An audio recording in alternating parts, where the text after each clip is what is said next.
दोस्तों, आज हम आपको एक ऐसे बच्चे के बारे में बताने वाले हैं जिसने पैदा होते ही बोलना शुरू कर दिया और उस बच्चे ने अपनी माँ के राजों से पर्दा उठा दिया और ज़माने को बताया कि उसका असली बाप कौन है, जिसको देखकर डॉक्टर्स भी हैरान और परेशान हो गए कि कैसे ये दूध पीता बच्चा बोल सकता है।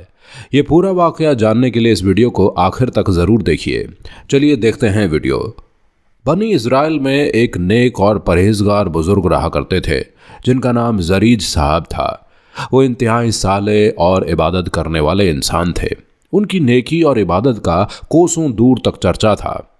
जब भी कोई मुश्किल मसला पेश होता तो लोग जरीज की खिदमत में हाजिर होते और उनसे मशवरे लिया करते। मुश्किलात और तकलीफ़ों में उनसे दुआएं भी कराई जाती थीं। बनी इज़राइल में बुज़ुर्गों औलिया अल्लाह का तज़किरा जब भी आता है तो उसमें हज़रत जरीज का नाम ऊपर होता है।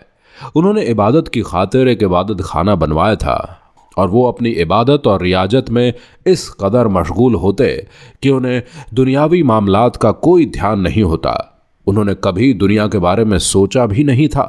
बस वो अल्लाह पाक को खुश करने के लिए दिन रात उसकी इबादत में लगे रहते। एक दिन ऐसा हुआ कि जरीज की माँ उनके पास आई। ये वक्त हज़रत जरीज की इबादत का वक्त था और वो हस्बे मामूल इबादत में लगे हुए थे। माँ इबादत खाने के दरवाजे पर खड़ी होकर अपने बेटे को आवाज़ देने लगी। जरीज ने जब माँ की आवाज़ सुनी तो इबादत के दौरान ही उनके दिल में ये बात आई कि ऐ अल्लाह, मैं अभी तेरी इबादत में लगा हुआ हूँ, तुझे खुश करने की कोशिश कर रहा हूँ। इधर मेरी माँ मुझे बुलाने चली आई है। क्या मैं नमाज तोड़ दूं, इबादत से हट जाऊं? इस नाजुक मौके पर मुझे क्या करना चाहिए? आया मुझे इबादत में ही लगे रहना चाहिए या इबादत तर्क करके माँ की बात सुननी चाहिए? अगर आपको वीडियो पसंद आ रही है तो इसको लाइक करते रहें।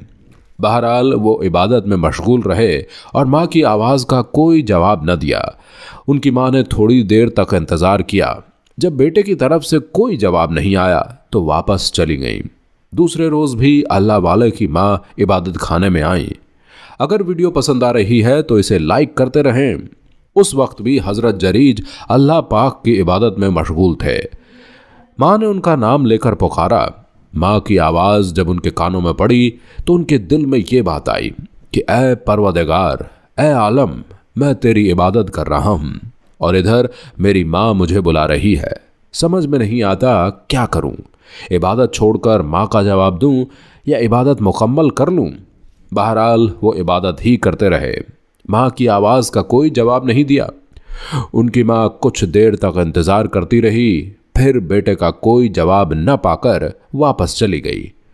मगर इस दफ़ा नाराज़ होकर उन्होंने अपने बेटे को बद्दुआ दे दी कि ऐ अल्लाह, इसे उस वक्त तक मौत न देना जब तक कि ये किसी बदकिरदार औरत का मुंह न देख ले।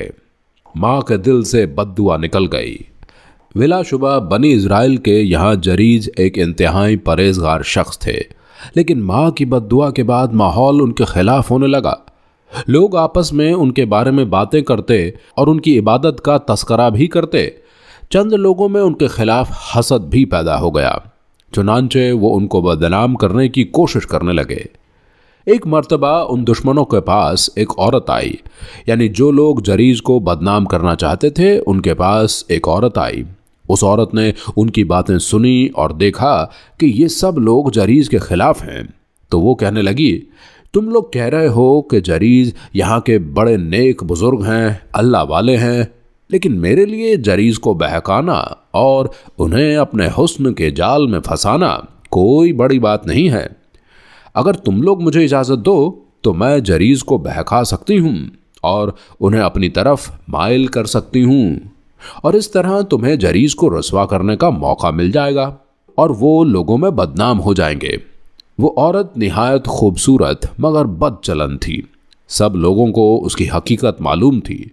उस औरत को अपने हुस्न पर इतना नाज था कि वह जिसे चाहती उसे अपने फितने में मुब्तला कर देती। इसलिए जरीज के हासिदीन यानी दुश्मनों के सामने उसने वादा किया कि वो किसी न किसी तरह जरीज को अपने हुस्न के जाल में फंसा लेगी।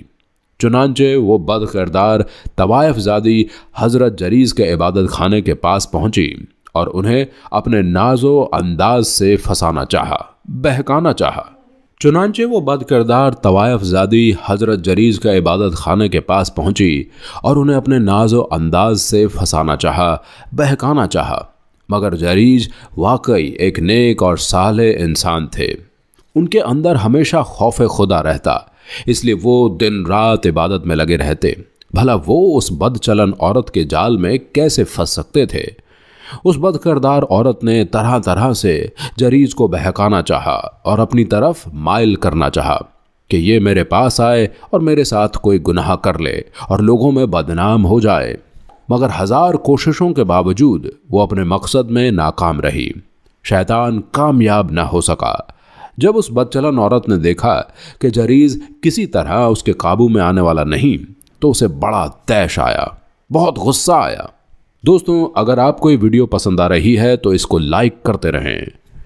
उसे यूं महसूस हुआ जैसे उसकी शदीद तौहीन हुई है, क्योंकि अल्लाह वाले के पाकिज़ा अखलाक से उसे बड़ा धक्का लगा कि मैं तो बड़े बड़े लोगों को बहका चुकी हूँ, ये कौन है जो मेरे जाल में फंस ही नहीं रहे हैं। ऐसे अल्लाह वाले से पाला पड़ा था जो रात की तन्हाई में भी, जबकि उन्हें कोई नहीं देख रहा था, अल्लाह से डरते। उन्हें यकीन होता कि बंदे की आंख से तो ओझल रहा जा सकता है, मगर अल्लाह से कोई राज पोशीदा नहीं रह सकता, जो दिलों के भेद भी जानता है। अब वो बदचलन औरत एक दूसरी चाल चलने लगी। वो एक चरवाहे के पास पहुंची। चरवाहा जरीज के इबादत खाने के आसपास बकरियां चराया करता था। औरत ने चरवाहे को फांस लिया और उससे अपना मुंह काला करवाया, जिससे हमल ठहर गया, यानी उसके यहाँ एक बच्चे की पैदाइश होने वाली थी। कुछ वक्त बाद जब बच्चा पैदा हुआ तो वो लोगों से कहने लगी, ये बच्चा जरीज का है, उसने मेरे साथ ज्यादती की है और अब ये बच्चा वो कबूल करने से मना कर रहा है। लोगों ने उस औरत की बात सुनी तो वो आग बबूला हो गए और उसकी बात पर यकीन कर लिया। उन्हें मौका मिल गया था। वो फौरन अल्लाह वाला के इबादत खाने में पहुंचकर तोड़ फोड़ करने लगे। जब लोगों ने जरीज को मारना पीटना शुरू किया तो जरीज कहने लगे, भाइयों मुझे ये तो बताओ, आखिर तुम लोग मुझे क्यों मार रहे हो? वजह क्या है? मैंने तुम्हारा क्या बिगाड़ा है?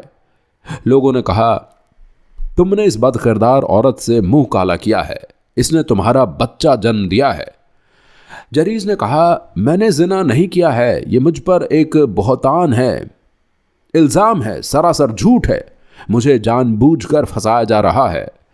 मगर उनकी तरफ से लाख सफाई के बावजूद लोग उनको बेगुनाह तस्लीम करने के लिए तैयार नहीं थे।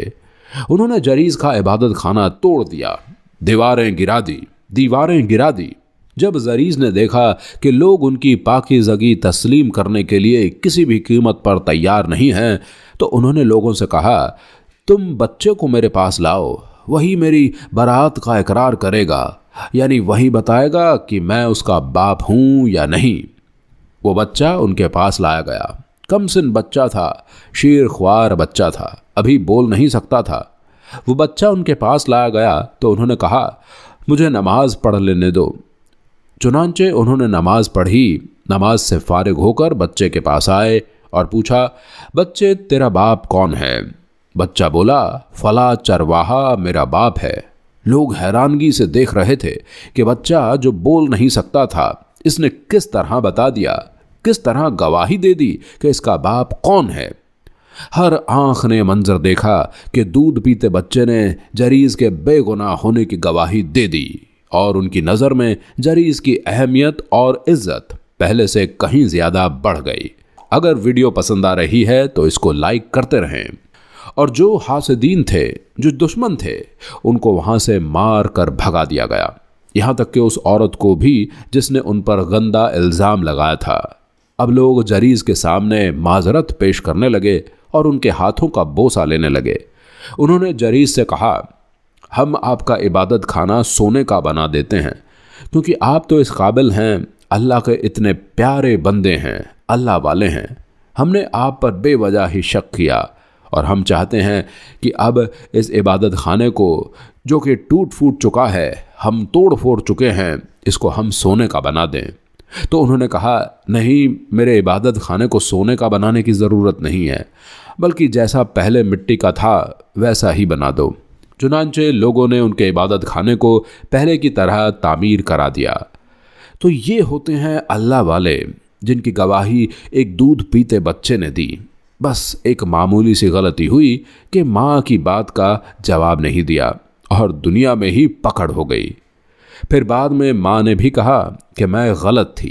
कभी कभी माँ बाप को इस तरह अपने बच्चों को बद्दुआ नहीं देनी चाहिए। दोस्तों, अब हम आपको एक हैरान कर देने वाला वाक़या सुनाने वाले हैं जो दिल दहला देने वाला भी है और सबक आमोज भी है। आप इसे भी आखिर तक ज़रूर देखते रहिए। तो वाक़या कुछ ये है कि एक घर के लोग टीवी देखने के बहुत शौकीन थे। एक दिन उस घर के लोगों में से एक लड़की कुरान पाक की तिलावत कर रही थी। छोटी बहन ने आकर बताया कि आओ, टीवी पर एक बहुत अच्छा प्रोग्राम चल रहा है। अब जैसा कि उस घर में सब लोग टीवी देखने के शौकीन थे, चुनांचे उस लड़की ने उस प्रोग्राम की खातिर कुरान पाक को छोड़ते हुए कुरान को बंद करके कुरान करीम में निशानी लगाकर उठ गई और वो प्रोग्राम देखने लगी। जब प्रोग्राम ख़त्म हुआ तो उसी हालत में बग़ैर वजू किए हुए तिलावत के इरादे से कुरान पाक की तरफ बढ़ी। जब वो कुरान पाक के नज़दीक पहुंची तो क्या देखती है कि 6 इंच लंबी जर्द रंग की खूंखार छिपकली कहीं से आकर बिल्कुल कुरान पाक के करीब बैठी हुई है और खूंखार नज़रों से उस लड़की को देख रही है। फिर उस छिपकली ने यकायक छलांग लगाई और उस लड़की के माथे पर चिपक गई। मारे दहशत के लड़की चीख मार कर रोने लगी। सब घर के लोग जमा हो गए। जब सब लोगों ने आकर देखा तो वो छिपकली लड़की से चिपकी हुई थी। सब कोशिश करने लगे कि उस छिपकली को हटा दें, मगर वो हटने का नाम नहीं ले रही थी। इतने में आनन फानन चारों तरफ से बहुत सारी छिपकलियां निकल आईं और सब की सब लड़की से चिपट गईं। लड़की डर की वजह से चिल्ला रही थी, दर्द से कर्रा रही थी और घर के तमाम लोग इस कोशिश में थे कि उन छिपकलियों से छुटकारा हासिल किया जाए। मगर क्या होता है कि देखते ही देखते वो लड़की चिल्ला चिल्ला कर सबकी आंखों के सामने तड़पते हुए जान दे देती है। लेकिन इसके बावजूद भी छिपकलियों ने उस लड़की को नहीं छोड़ा। पूरे घर में कोहराम मच गया। खूंखार छिपकलियां बुरी तरह से लड़की के जिस्म पर चिपकी हुई थी। इसके बाद गुस्ल और कफन देने का मसला भी बड़ा दुश्वार हो गया। इसी दौरान एक बुजुर्ग को बुलाया गया। उन्होंने ये देखकर कहा कि इसको ये सज़ा कुरान पाक की बेहुरमती करने की वजह से मिली है। इस जालिम लड़की ने टीवी की खातिर अजीम खिताब कुरान पाक की बेहुरमती की है। ये सब उसी की सज़ा है। इसके बाद बुजुर्ग ने मशवरा दिया, इसकी लाश के करीब प्रोग्राम लगाकर टीवी को रख दो, क्योंकि टीवी से हर एक चीज़ पनाह मांगती है। चुनांचे टीवी को देखकर वो सब छिपकलियां भाग गईं। उसके बाद उस लड़की को गुस्ल दिया गया। जैसे ही कफन पहनाया गया तो फिर से वो सब छिपकलियां उस लड़की के साथ आकर चिपट गईं। दोस्तों, अगर वीडियो पसंद आ रही है तो इसे लाइक करते रहें। उस बुजुर्ग के मशवरे पर टीवी को लड़की की लाश के पास रख दिया गया, जिससे वो छिपकलियां भाग गईं। प्यारे दोस्तों, यहाँ एक दर्स हयात मौजूद है कि छिपकली भी इस टीवी की लानत से भागती है, जबकि आज का मुसलमान जो इस कदर बेहिस हो चुका है, कुरान करीम को छोड़कर भी टीवी की तरफ मुतवज्जह होता है। अजानों की आवाज़ों के साथ टीवी की आवाज़ें भी आ रही होती हैं। जब उस लड़की की लाश को टीवी के साथ ही कब्रिस्तान में ले जाया गया और कब्र में दफन करने लगे तो छिपकलियां फिर उसकी लाश के साथ चिपट गईं। लिहाजा इसके बाद ये तय पाया कि टीवी को भी उस लड़की के साथ दफन कर दिया जाए और फिर टीवी के साथ ही उसको दफन कर दिया गया। अल्लाह पाक से दुआ करते हैं, अल्लाह पाक हम सब को कुरान